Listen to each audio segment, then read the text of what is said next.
I submitted in the wrong thing. Yeah. So guys, so I can't see all the other like instructions because it's just got that other thing saying I've already handed it in. Yeah, it's okay. So I can clear out that so you just email me yours, Jai. But effectively, it is your review of a review article. And then your actual full review paper is due later in November. So you get a review article, which means it is peer reviewed, but it is also a review of the literature in the area you're interested in.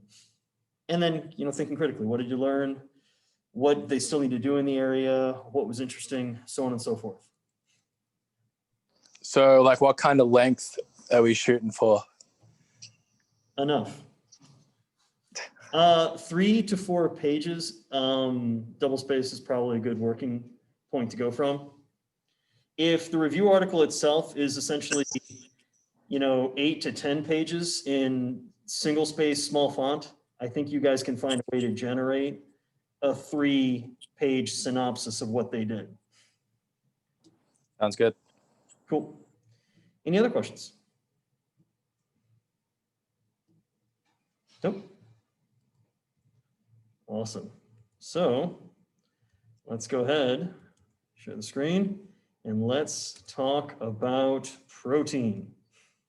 So effectively, we have what is my favorite macronutrient when it comes to flavor and things that I enjoy ingesting. One that has some weird, issues with certain people think it's going to kill you, but that's not really true. And it's a horrible energy source. So key is here, guys, is every single day our body is turning over a lot of protein. We're breaking protein down and we're building it up. Now, we're building it up not just in our muscle, but where are we building or using more protein every day?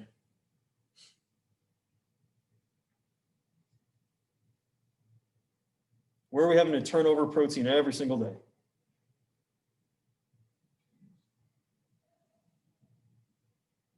So, skin, absolutely, Abby. Every single day, you're losing skin cells. That's what dust is in your house.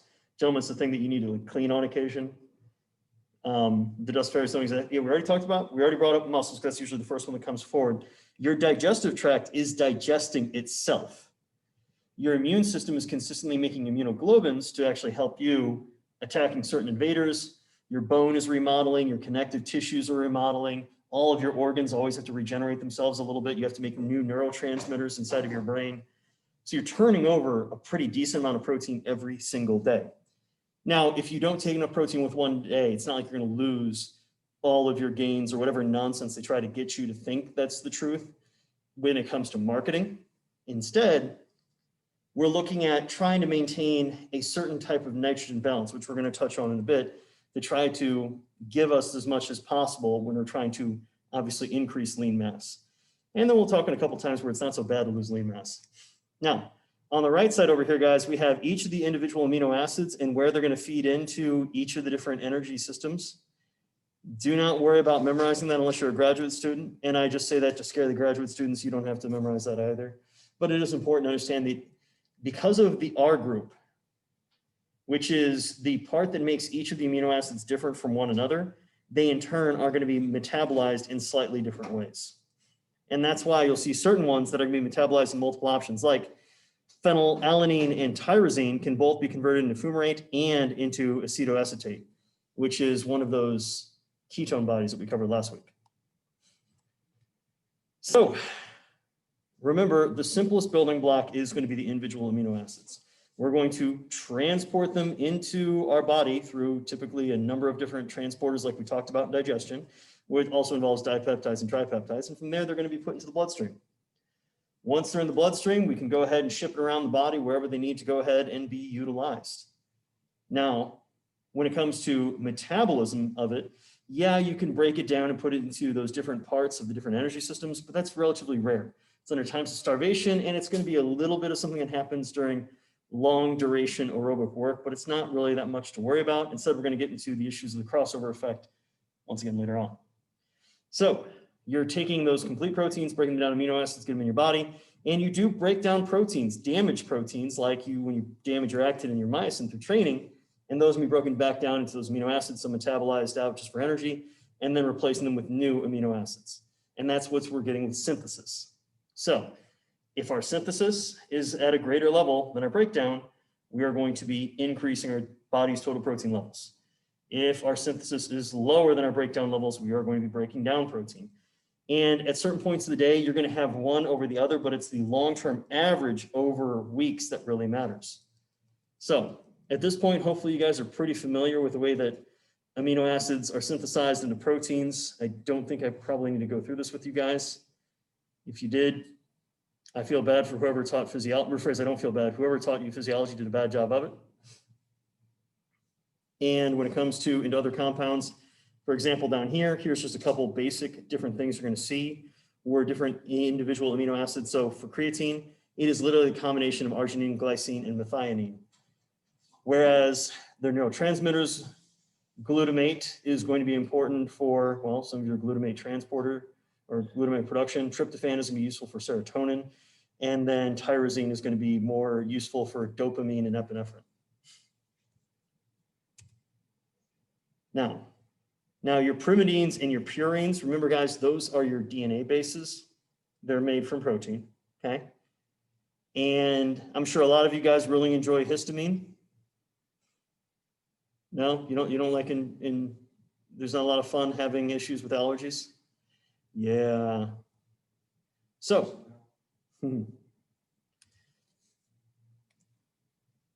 now, each of these individual amino acids can be broken down into different amino acids themselves or be broken down into different products that we can utilize with aerobic metabolism. Notice I said aerobic metabolism. You're not using this stuff anaerobically. Now, once again, I don't want you guys to be wasting a lot of energy having to memorize these things. Instead, it's important to understand that your body will take your essential amino acids and convert them into whatever they need at the time and or utilize them for energy. You do need those essential amino acids because we can't convert over to those. We don't have the ability to.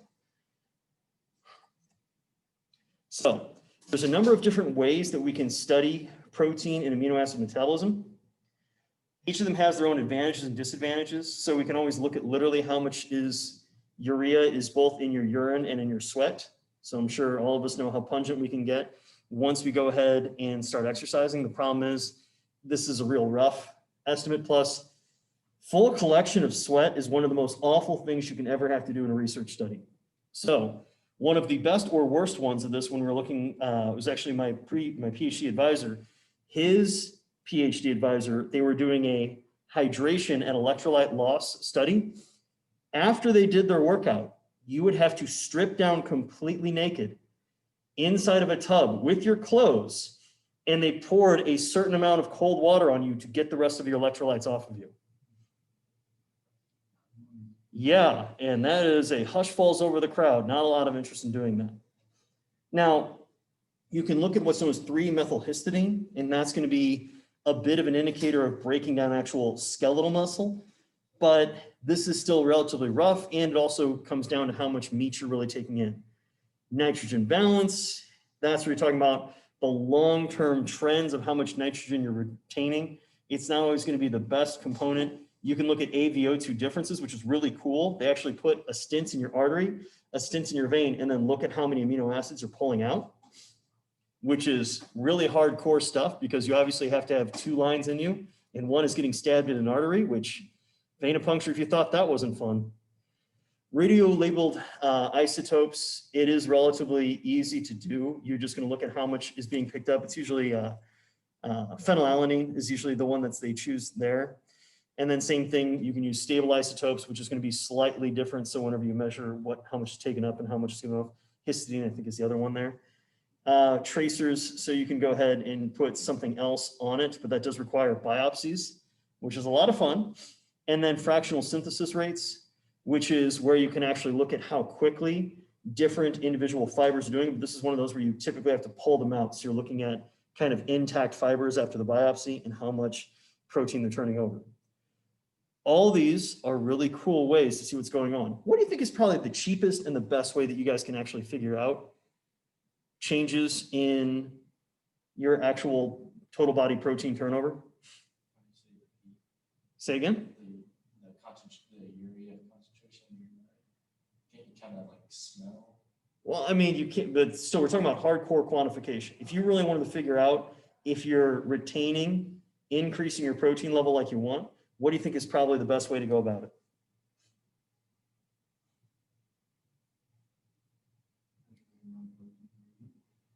Well, that's going to be the in, but you still need the out. Guys got to think simpler. Think some of the things we got literally right next door. Hell no, I'm not dealing with people's urine. I am adamantly about not dealing with people's urine. Huh? Not BMI, but what can we do that's better?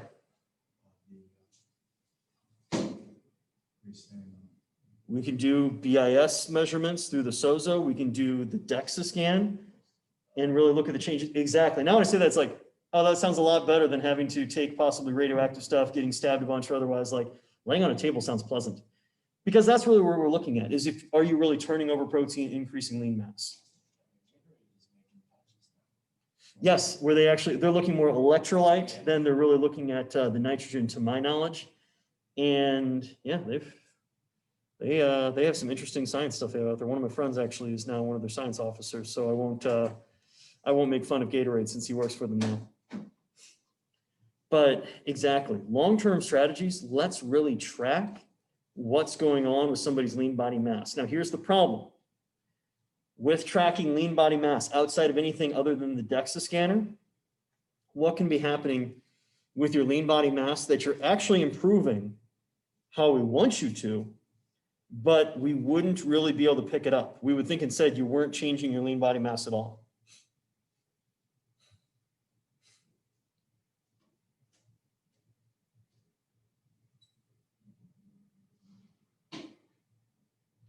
So if you had the ability to measure somebody's lean body mass through something like the DEXA scanner, notice that's lean body mass, so it's just not fat. They could actually be gaining muscle mass, but you wouldn't see it because they'd be losing another type of lean mass at the same rate.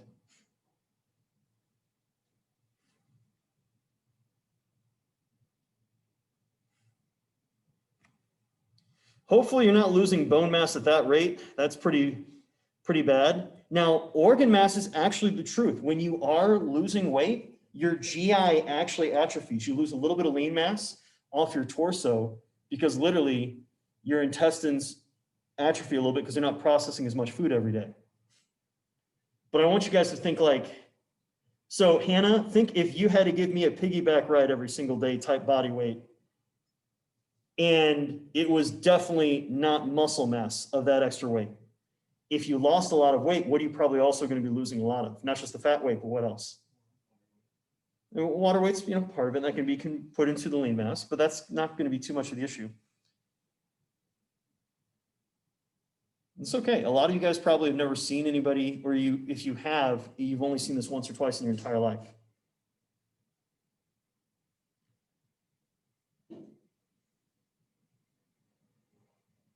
Skin.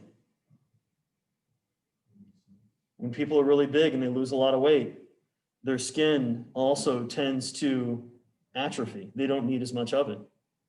So you're losing that lean mass also. Why do some people have to get, when they lose a lot of weight, they have to get the rate of the weight loss? And then of course, everybody's skin has different adaptability. That's why, as bad as this sounds, you have skinny women with cellulite and very big people that have no cellulite, because it's all about how fast do your tissues adapt to it. I mean, how many of you guys have got stretch marks? In your shoulders, in your thighs, anything else? And how many of you guys never got that because your skin could adapt at that rate? Tigers have stripes, damn it. But at the end of the day, you might have a client that loses 30 pounds and they're like, wait, you have me lifting weights and it says I lost 4 pounds of muscle. Like, no, you did not lose 4 pounds of muscle. You lost 4 pounds of extra skin wrapped around all that extra fat. And don't get me wrong, you just see what's left over. which is still, you know, yes, it sags and makes them uncomfortable and otherwise, but it's still nowhere near as much as before. In fact, it was really fascinating. Last year, last fall, we had a lady come in who wanted to have a DEXA done. She had, she was like 300 and some odd pounds, and she was down to like, I think she was like in the mid 100s or something. And she had, it was one of the weirdest things I've ever seen. She had the plastic surgery done on her upper body for all the loose skin. So her upper body looked fine, but her lower body, you could see the sagging of the skin. Literally, like you could see how her calves were sagging when she was laying on the table. Yeah, I mean, good for her. She worked hard, she lost a lot of weight, and honestly, she was saving up for the surgery to get the extra skin also removed from her lower body.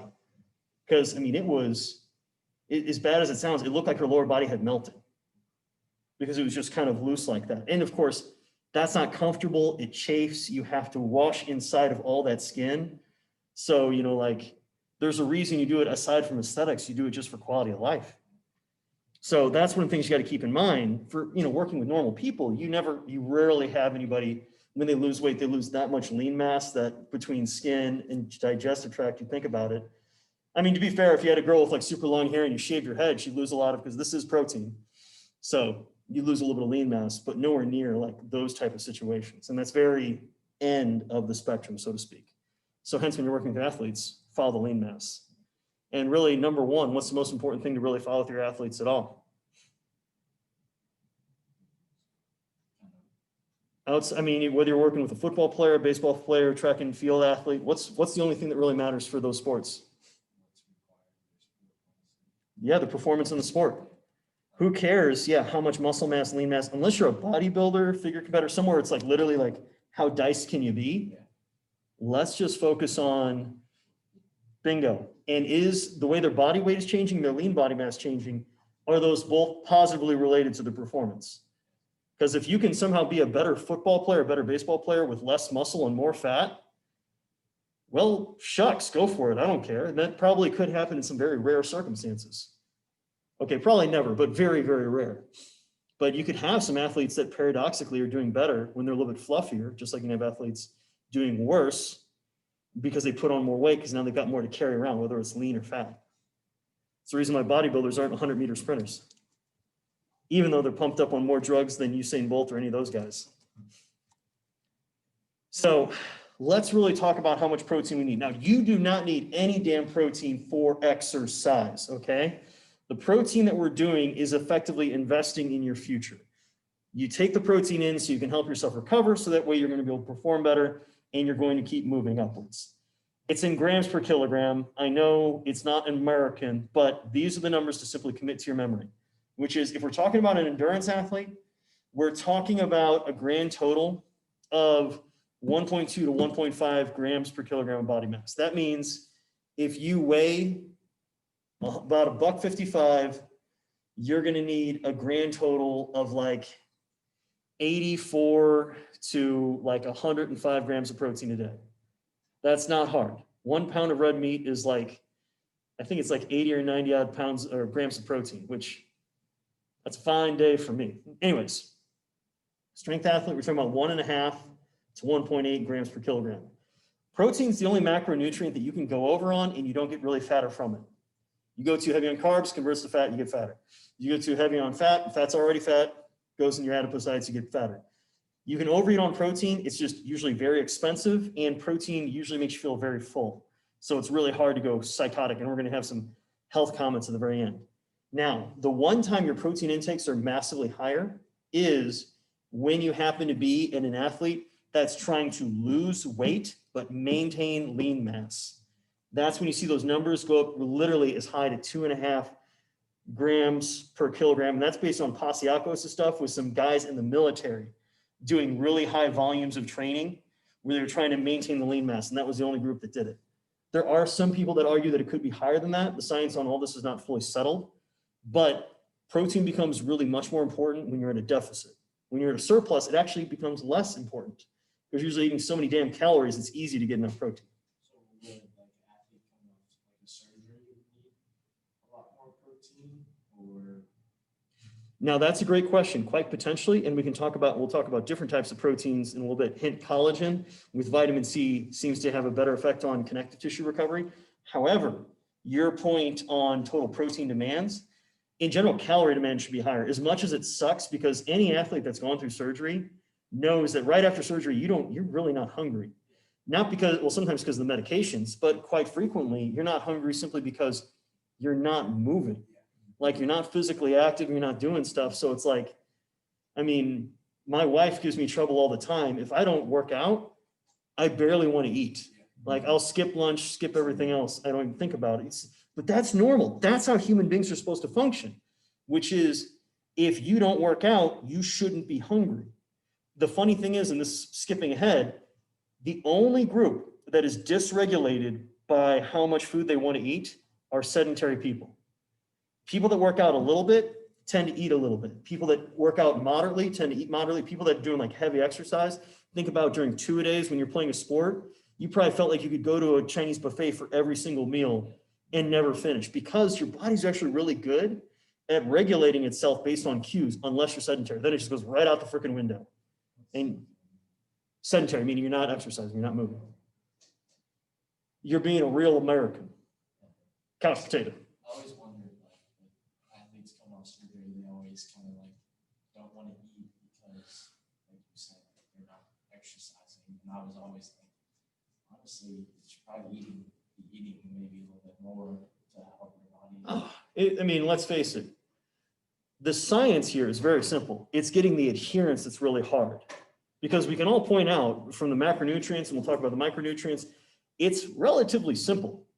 Like, and if you wanted to, and you guys have put together some very, very sad but effective diets where you could effectively live on nothing but whole eggs, milk and rice, exactly the all white diet, and take a Flintstones vitamin, and you're probably going to be good. I mean, yeah, we should probably some fiber in there too. But like, that's going to be a sad, soulless diet that it's just going to, that's the thing, we're free living. If you were stuck in a prison cell, you know, actually it was really entertaining with lab rats. They've done studies where they've taken and given them like the normal lab rat kibble, and they put like just straight up, literally one of them was Crisco on the kibble. Go figure, they start eating more of it because there's fat on it. They do another one where they put the sugar on it and they eat more of it, and go figure, they get fatter. But the best is the one time they actually gave them true American foods. They gave them like Oreos, they gave them like Twinkies, they gave them every dessert they want, and they got so horrendously fat because it's not about adding extra sugar. It's not about adding extra fat. They both matter. It's about hyper palatable foods. If everything you had was just a sad brown like paste, I think everybody would eat the bare minimum to get by, and then you'd move on with your life. But if every day wasn't just your favorite food, but it was every possible favorite food that you've ever had whenever you want all the time, I mean, that's what you see, you know, because you can go to McDonald's, get the burger you want with the fries you want, with the dessert you want, with the soda you want. And I'm not going to lie to you and be like, oh no, I go to this place and I don't eat anything because I'm not hungry at all. Like, hell no. If you let me behind the counter at Qdoba, they'd call me chupacabra because they would think I was just an animal just milling through everything back there because that stuff is amazing. Like, it's awesome. But getting back to your question, for true recovery, that's higher. Zach, do you remember my conversation with you about the highest protein demands of anybody you're going to come across?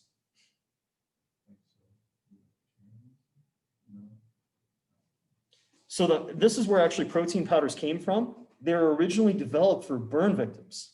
Burn victims have the highest protein demands of any person who ever come across. A, skin requires a lot of protein. B, you guys probably had like a bad road rash before, you kind of had that weeping wound. Well, that's part of your albumin, which is protein you have to also restore. So their protein demands, no nonsense. For some burn victims, it goes even worse depending on scaling, but we're talking about easily can be 3.5 to 4 grams per kilogram of body mass.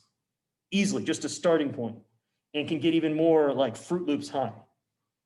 I mean, think about it. A guy my size would have to put down about 400 grams of protein per day. I mean, That is literally taking 400 grams, 454 grams is a pound. So I would take that pure, like protein powder. I would have to just raw a full pound of that powder. And that's the most efficient way to do it. That's not trying to do it through eating beef or everything else. It's just anything else. If you got a burn on your face, do you really want to chew? You know, or, you know, maybe they don't even have the ability because they're just so, you know, they're passed out from the pain, or at least they're chemically induced in a coma because of the pain. So hence it's like, that's why they had to figure out a solution. And obviously protein powders, because whey is actually, it's something that's it's a byproduct of cheese production. So they skim it off the top and they're like, well, it's kind of sweet. It's relatively easy to use and port. Yeah, science. The more you know, guys. Now, training when it comes to protein metabolism is a very interesting effect, because this is where I talked about the crossover effect earlier. Endurance training. So you can see on the left, thanks to using all of your ATP and converting it to AMP, you're going to activate a protein, what's known as AMP kinase. AMP kinase is going to then activate what's known as tumor sclerotic complex 2, and that shuts down muscle protein synthesis in your body. It, however, is going to activate what is known as PGC1 alpha, and this is going to increase your mitochondrial number. Now, exercise in general is going to activate that ERK1/2, which in turn is going to inhibit TSC, and if that's inhibited, then you're going to actually have more muscle protein anabolism. But resistance training is the big one. Resistance training itself, and I like how it's strength, like you see the misspelling there? But I really like the image here, so I wasn't going to change it because, hey, they put it together and I didn't. I ripped it off. Which is, it's going to activate phospholinositol 3 kinase, which in turn is going to activate protein kinase B, also known as AKT. And then that is going to in turn cause a lot of protein synthesis through the mechanistic target of rapamycin activation. So what does this mean? Both of them are going to cause protein turnover because you have damage to your fibers. Resistance training is going to cause more anabolism. Endurance training is going to slightly limit the amount of muscle building you would do otherwise. This does not mean doing a little bit of cardio is going to rob you of all your gains. Instead, what this means is doing a bit of exercise is going to help increase both your mitochondrial number and your muscle size. The key is endurance training will never be interfered by strength training. Strength training, if you try to do endurance training on top of it, you only make 80% of the progress you would have otherwise. So it's not the end of the world, but it's important to understand that you're having two conflicting effects. Now, here's the thing. It's only on the muscles you're using. So you could be your average bro at the rec.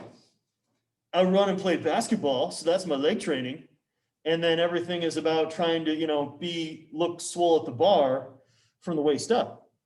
So in reality, they're only getting that mTOR signaling muscle building to the upper body, and the lower body is having a lot of the AMPK activation, so it's staying small, which once again makes sense when you see a lot of the bros of the rec.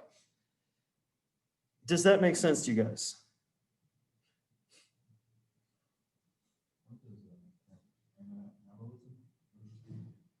Yeah, anabolism. So that's building it up. And that's what you're going to be doing. Now, here's the thing. And I'm using the term, here's the thing, way too many times this evening. Just because you've activated these proteins to build more muscle, that's the equivalent of saying all the factories are on and the workers are there. What does that not mean? What are we missing there? Not so much are they, if they're there and they're ready to work, and the factories, turned on, but what's the other thing? And that's where protein is the major key component that we need to make sure is, what's the other thing you need there in order to build anything? All right. Enzymes are going to be what's helping us build it otherwise, but nope, not there. Think of it this way. All of you guys, you're going to, I'm doing it. I'm doing it. We're going to build a wall. I'm not saying where, but we're going to build a wall. Okay. We're going to build a wall. So we're all going to be there. We're going to have our cement mixer. We're going to have our trowel. We're going to have all our tools. You're all going to be there. Are we going to be able to build a wall? What are we missing? Nope. We know how to build it. What are we missing? The bricks. Bricks. And that's what protein is. Protein is the bricks. So we can have the electrician, the plumber, everything else, but if we're missing the wiring, the piping, the bricks, the mortar, the concrete, the wood, the nails, we ain't gonna build a damn thing. And that's what your individual amino acids are. They're all of those building materials. So you have to have all the materials in order to build it up. So just because you've done the resistance training to build more muscle or done the endurance training to build more mitochondria, if you don't have the protein, the amino acids, you can't build any of it.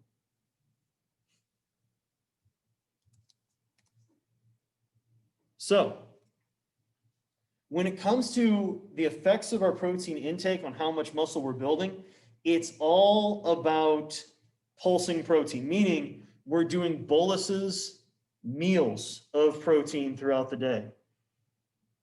Once you take in, and that's why I stole this graph that was originally from a paper by Tromlin in 16, but adapted by my friend Eric and his group at Stronger by Science. You can see how you have this initial bolus of protein. So you have this increase in synthesis rate. Then you're going to naturally come down and you're going to have a little bit of catabolism effectively in between the meals. That's normal, okay? Because you're going to go through that spike where you increase blood amino acid levels and then it's going to come back down. So if you're really trying to maximize muscle hypertrophy, you effectively want to go ahead and make sure you're taking in protein throughout the day at relatively even intervals. And that type of protein, meaning that it's complete, so that it has all of our essential amino acids. The only people that might possibly run into this is, we'll come to that maybe a little bit later. The only type of person that might run into issues with this is going to be more like a vegan, vegetarian, if they're only doing it from like one source, but even then, it's the completeness over the day. If you're really trying to optimize, you would do complete proteins. Complete proteins, all animal proteins, all dairy proteins are complete proteins. A lot of vegetarian ones are, and it's easy, you just gotta mix. And there's a lot of options there. The amount you wanna take in, and that's based off some older Tipton and I think some lemon work, where it's just 20 grams at a setting. It could be as high as 40 when you get to be older, and that's okay. But that's the idea, is you're doing enough protein with every single meal to actually kick up your anabolism and make it so that you are, in fact, going to be being quote unquote anabolic. Now, co-ingestion, meaning if we're doing it with carbohydrates, that seems to be really useful because you're also spiking insulin. So that's going to help with anabolism. You know, sodium, some of your micronutrients, just making sure that you, once again, you have all of those building blocks to really accomplish what you're trying to do in your body. So in this example here on the right, well, sorry, on the bottom, you can see when you do carbohydrates or you're doing just amino acids, you're going to get more, that's phenylalanine, so that's that tracer uptake. It's going to be higher from the amino acids. But when you put the two of them combined, that's when you have the greatest amount of anabolism. So post-workout, or just meals in general, mixed meals. Now, the example here is, notice it's that pre-sleep protein, and that's going to be more of like a slower digesting one, which is casein or casein. I'm not quite sure which is the right pronunciation. I could be putting the wrong emphasis on the wrong syllable, but that's the slower digesting fraction of milk protein. But still, the basic idea is you're still being anabolic while you're sleeping, so you can get just a little bit more increases in gains. But this is splitting hairs. If you just did all of your protein in one giant meal, you would still, if you had everything else correct, you would probably still gain lean mass, especially if you're more novice, intermediate training. The key is you're going to gain faster. In Schoenfeld's work is really after you go over 4 meals per day, you don't really see that much of a gain. It's that diminishing returns type situation where there's between 1 to 2 is pretty damn big. 2 to 3 is a little bit smaller. 3 to 4 is much smaller, but still there. 4 to 5 is barely even there. And 5 to 6 is non-existent. So trying to maximize 4 meals per day, which means typically your 3 normal meals and then some type of workout fueling or something before you go to bed. So, like, when you see these like ridiculous like diets that some like football players are on, like where they're eating almost 8 to 9 meals a day, Mhm. you're saying that that doesn't work? No. I'm saying you're not getting that much more out of it. Oh, okay. Now, here's the thing. You are bringing up a good point, and it's all about context. So doing 8 or 9 meals per day, if you're like The Rock Yeah. or somebody else that's that massive, I'm using the logic of working with someone that's not on the end of the spectrum and also on God only knows how many different substances. Yeah. I like The Rock, but he's 50 years old and he looks like he'd beat the hell out of his 20-year-old self. Yeah. There's not a lot of people that can do that without some major chemical enhancement. Maybe he's not. And you know what? It doesn't matter if he is or isn't, because he still seems like an incredibly nice person. And if he ever hears this, please, I would love to hang out and work out. But I digress. When it comes to someone like that or a really massive football player, you're running into an issue of just sheer volume the stomach can take. So in those cases, you want to eat as frequently as possible, but eat a smaller meal. So that way you're never stuffed. Because you guys know, like if you really stuff yourself out, you don't want to eat for 4 or 5 hours. And those guys literally got to put in 5, 6, 7,000 calories a day. Yeah. And so you can't afford to be stuffed for 4 or 5 hours of that. Yeah. So like a good like meal would be like almost like a protein shake and like a peanut butter sandwich or something. Yeah. Or, and maybe even you would honestly, you probably actually avoid fat because it's slower digesting Yeah. for the most part and try to go with, that's why you see a lot of bodybuilders. It's typically chicken and rice. It's something that's usually really easy to digest, really easy to eat and get down, and then doing lots of meals per day. And that's an effective tactic because they've got a lot more they have to get in. Like just having a conversation with Stan Efferding about when he was doing the work with Halfwar Thorson, the amount of meals that guy was having to do of it sounds not bad. I mean, it's steak and rice every single day. So he hit his caloric needs. The dude was like a damn near like a wolf. He was eating like 4 or 5 pounds of meat a day, along with probably 2 to 3 pounds of cooked rice, because he had that sheer amount of demand. But now we're talking about, that's the thing to be careful of, is not trying to apply the exceptions to make like the major rules. Because that's the thing for most people, if you told them they do 7 meals a day, yeah, they're gonna tell you to shove it. If you just say like, hey, how about just make sure there's protein in all 3 of your meals a day and then do a snack before bed or with your workout, that's a lot more feasible. Because how many people, especially in this country, does breakfast for your average American, does it typically have any like a legitimate bolus of protein in it? No. Okay, good. Now when we're talking about eggs, and a lot of you guys put that in your paper, eggs at most usually only have about 9 grams of protein in a shot. So like, oh, it's a generous 2-egg omelet. I'm like, it was an ostrich, that's a generous damn omelet. But anything else, I feel cheated. But that's just me, and obviously portions are weird. So if you're trying to have that, okay, let's say, take a guy like Zach, who needs to get probably at least 150 grams of protein in a day, and your breakfast is a Pop-Tart or a bowl of insert this type of cereal, like, wow, we've got 3 grams of protein down, 147 left to go. And even then we're not taking advantage of this pulsing.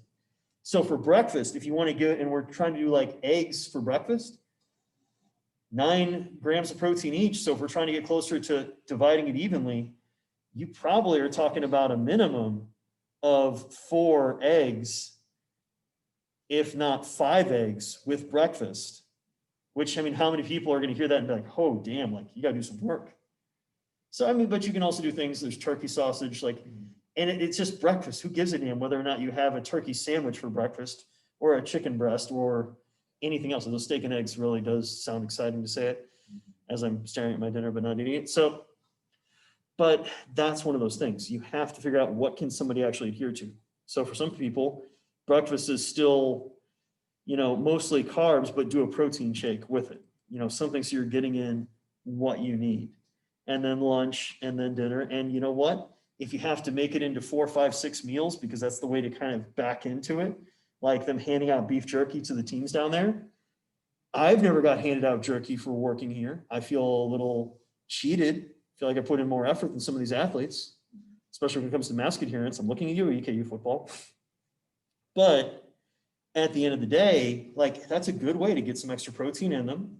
And it's something they obviously enjoy, they're gonna do. And then you guys got like the protein bites, protein almonds, like protein shake, like it's Protein chips. hey, but you know, if it's going to be something that's going to get them to do what you're looking to do, it's what you got to do. Now, when it comes to using amino acids as an ergogenic, arginine was the one that was touted to give you vasodilation. It's citrulline and citrulline malate that are going to be the bigger one there. Aspartate, yeah, it doesn't really seem to actually have any real effects. BCAAs are just really good ways to make tasty water. It's not really something that helps you out that much because the problem with BCAAs is the fact that it does help increase the activation of mTOR, of those most protein synthesis. But it's the equivalent of, hey, we're going to build a building and all we have is copper wiring.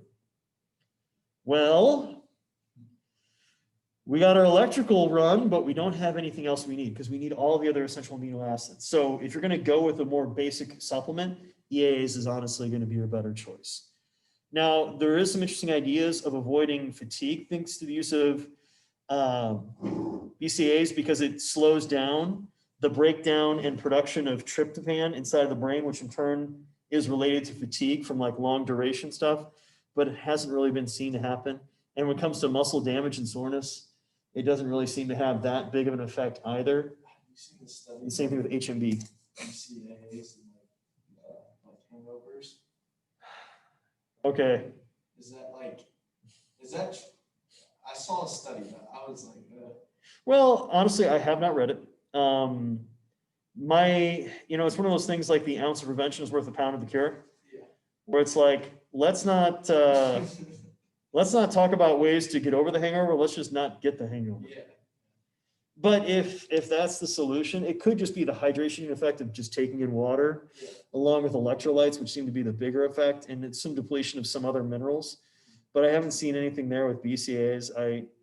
There's some bro supplement company that's probably trying to make money off people. It's like when they try to do the protein vodka, and it's like you can find a way to make vodka worse.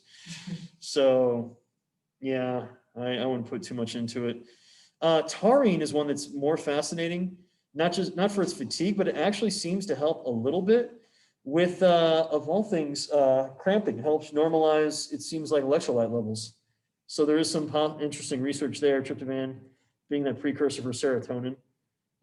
So it might help a little bit with recovery, but that's not something you want to take while you're exercising. The key is just eat a normal, like,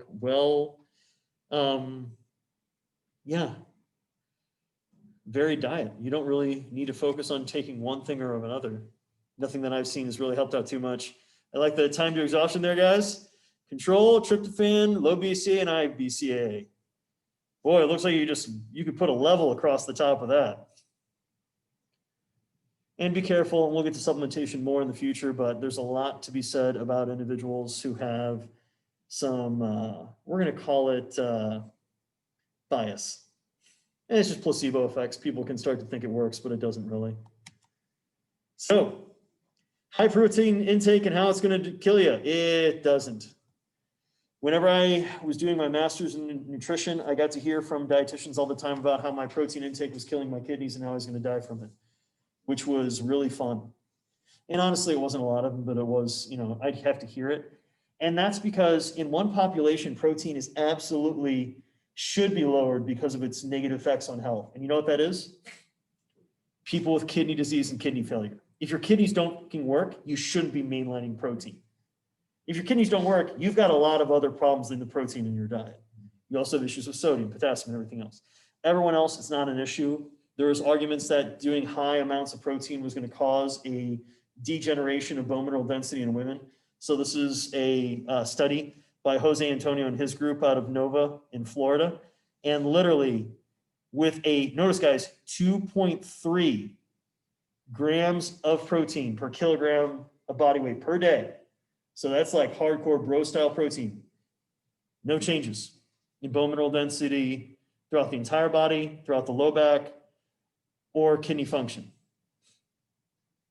And the funny thing is he even did another one of this, was a 2-year effect. Same thing, no negative effects on blood panel, no negative effects on health. They're fine. The biggest complaint was, that's a whole lot of damn protein and I'm tired of drinking protein shakes. The best is, because I got to hear him present at NSCA, not obviously this summer, but the previous summer, he literally had one guy that he convinced to do 1,000 grams of protein in one day. Just to say he did it. It was, the dietary recall was like protein shake, plain chicken, protein shake, plain chicken, protein shake. And he did it. A female figure competitor, and she was probably only like $130, $140. She did 700 grams of protein in one day. Didn't help the recovery, guys. It doesn't increase lean mass anything more. If you're getting more protein, it's not giving you any real major advantages. But it was like, yeah, you can do some really high stupid levels and not really have any major negative effects.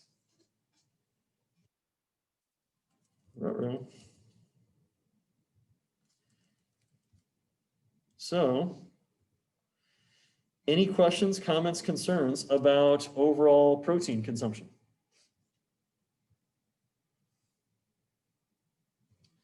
From anybody?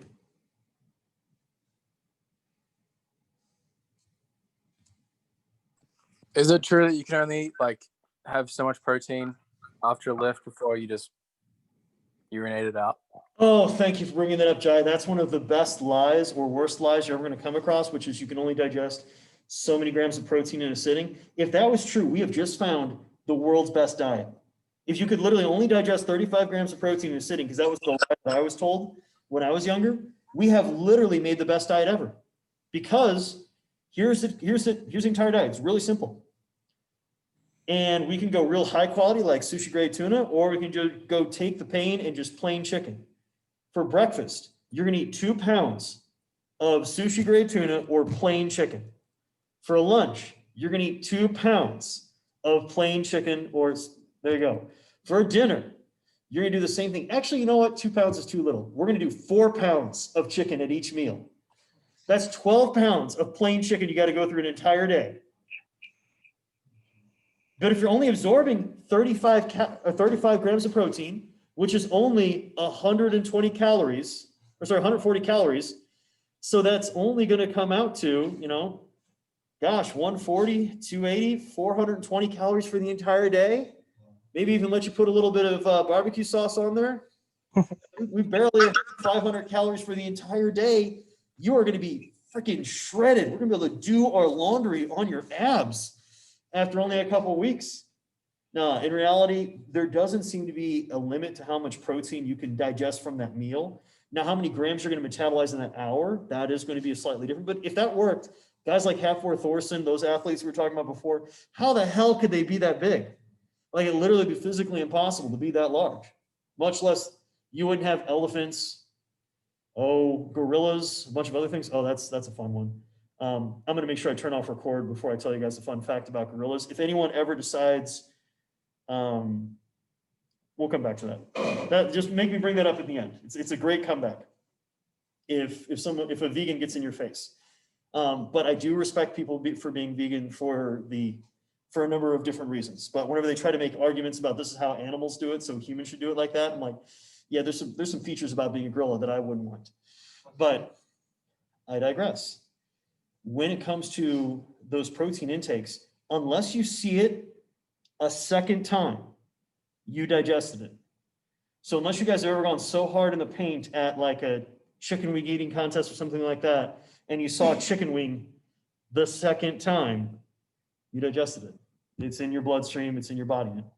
So thank you, Jai, because that is one of the biggest misconceptions you'll ever come across, where people think that, oh, because I do this much protein, like, here's how I have to do it. Now, we're going to have you guys divide up into groups and we're going to have a little fun. The first one that we're going to have you guys talk about is a vegan bodybuilder is prepping for a show. Needs 250 grams.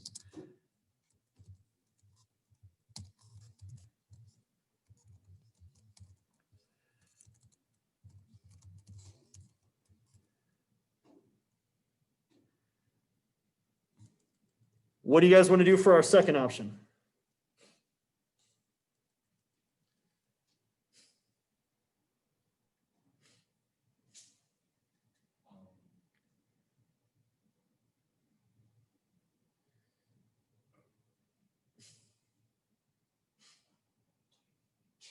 Okay. Sounds good.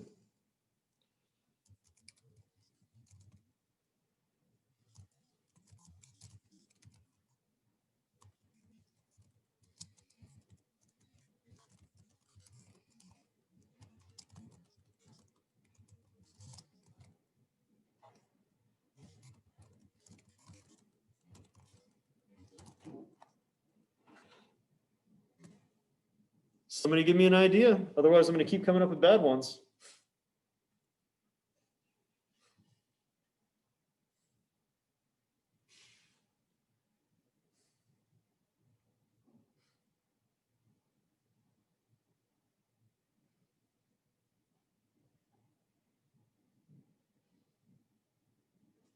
Okay, guys, you know what a lacto-ovo-vegetarian is? Means they only eat, they only take in dairy. Oh, sorry, go ahead. Gesundheit. So, Lacto-ovo-vegetarian is a vegetarian that will use dairy and eggs, but that's the only thing they're going to eat. Okay?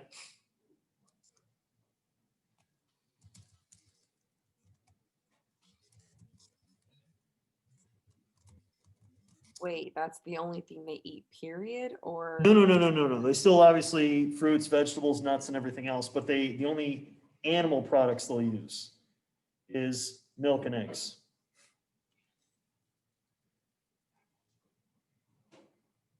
And guys, for each of these, no protein powder. Only whole foods. And I want you guys to go ahead and try to divide that up and let us know what it would be. Give me one more option. What's up? Ooh. Oh, thank you.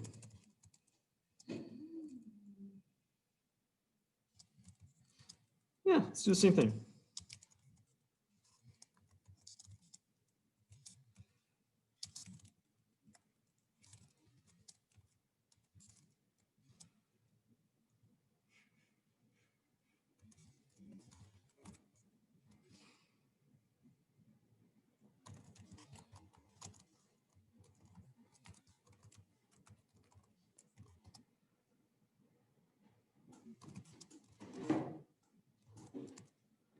Any questions, comments, concerns on what you guys are going to be pasting in and giving all of us? how much time are you giving us? Well, I'm giving Hannah's group 1 minute. Everybody else gets 10 minutes. Sheesh. nice. No, guys, it's about, I got 6:54 here. We'll plan on 7:05. So if you guys need to take a quick break, use the bathroom or anything, we'll be able to go from there. And yeah, you guys can be randomized in your group. Group 1, obviously, has got the vegan bodybuilder.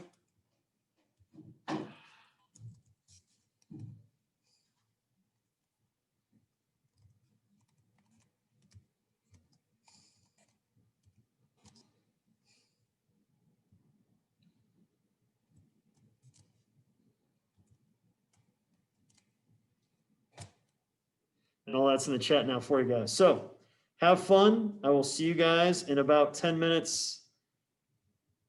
And we'll take it from there.